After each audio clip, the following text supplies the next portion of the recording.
first thing is you have to be your own investigative journalist. You've actually got to go down into the bowels of your own organisation, down to the people with the facts and the numbers, and ask hard questions. And don't stop asking hard questions until you have answers you have confidence in. Because that's essentially what the outside world wants from your organisation. So you have to do it to yourself in that sense. You also have to, in a sense, also be your own auditor.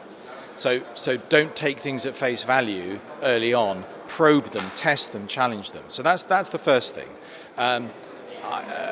When I first went into corporate life, my first ever CEO, when I asked him what my job description was, what he wanted me to do, he said 3 words: license to interfere. It's very, very good advice. So that's the first thing. Go down into the bowels and interfere. Ask difficult questions. Get the facts, like a journalist would. And then the second point is find your allies. You will not be the only person in the company who wants to find a way out of this difficult situation by throwing sunshine onto it. There will be others. Other professional functions will be with you. Often, and most importantly, including functions that actually own the data that you need to get to, the story that you need to get to kind of reset public understanding.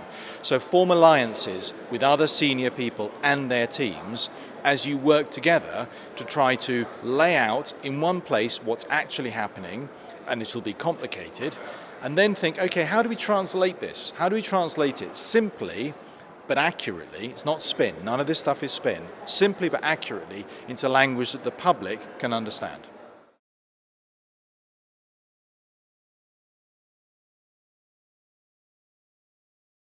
Not only did we not have a problem getting interest, actually in a sense they had an almost disproportionate level of interest. The law enforcement disclosure report, looking at these very difficult questions of government surveillance, generated more media coverage than anything else in the history of Vodafone in 30 years, worldwide. It was a very significant news event, so we really didn't have a problem getting people interested. What happens afterwards is quite interesting though. There is a tail afterwards. And these reports are annual. We update them and we expand them every year. And every year there's less interest in those reports. But what we find is that from our customer service centres, through to our shops, through to the media relations teams, through to the teams who deal with NGOs and politicians and all of our external stakeholders, and our own employees, by the way, whenever there is a question about tax, about government surveillance, or about the other areas we look at like our supply chain and ethical issues in our supply chain, we point people to the report. We say, okay, we understand why you're angry or why you're worried. Please go off, read this report that we've written that actually answers everything you're ever going to ask us, plus a bunch of other stuff you didn't even know you should ask us. And if after you've read all that, come back and we'll answer your follow-on questions. And they never come back.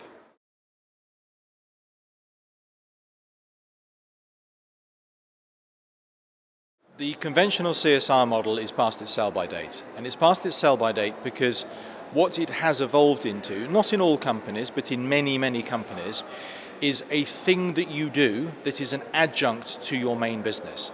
It's a bolt-on, it's a thing over on the side, what I would call a kind of a guilt offset. Yeah?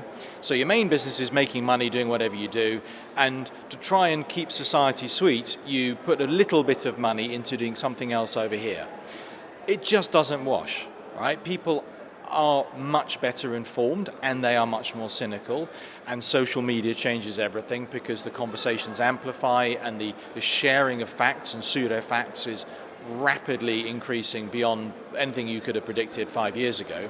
So unless your core business focuses on the actual genuine substantive social impact that it has that is positive, the stuff over on the side is at best irrelevant, at worst actually counterproductive, because it looks like you're treating the public for a fool, and that isn't going to work. And the tragedy of it is that actually the very large majority of businesses are an inherent social good. The thing that they do that delivers a return to their shareholders does actually benefit society. It's just that they haven't necessarily thought through how to explain that in the right way. Yeah, so a fast food chain with restaurants in inner cities that's being castigated for high fat, sugar, salt products, for labor conditions and so forth, is also the main route into the world of work for the most disenfranchised young people in any environment in the developed world.